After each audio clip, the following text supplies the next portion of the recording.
Le terme révolution verte fleurit dans le langage agricole dans la période 1960-1990.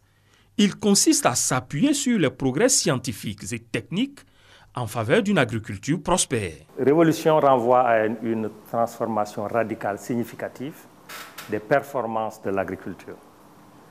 Pour illustrer ça, il faut savoir qu'en Afrique, quand un producteur gagne 500 kg par hectare, son collègue en Europe peut faire 10 tonnes par hectare. La différence, c'est qu'il y a une différence de technologie, de savoir-faire et d'appui. Donc la révolution verte traduit cette notion d'une amélioration, d'une transformation quantitative et qualitative des performances de l'agriculture, qui en pratique veut dire que les agriculteurs ont à leur disposition les technologies les plus performantes en termes de variété, en termes de gestion de la fertilité de leur sol. Ce n'est pas uniquement de l'engrais, c'est aussi la manière dont ils gèrent leur sol, en matière de pratiques agricoles culturales, de gestion des pertes post-récolte et de mise en marche. Le continent noir matérialise son engagement à ce concept par la création en 2006 de l'Alliance pour une révolution verte en Afrique, AGRA. Toutefois, cette révolution verte enregistre des conséquences sur l'environnement.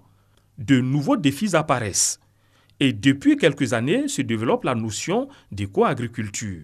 En Côte d'Ivoire, l'on parle d'agriculture, amie de la forêt. On peut réconcilier l'agriculture et la forêt. Parce qu'en réalité, si on plante des arbres, on crée des conditions favorables à une agriculture plus productive.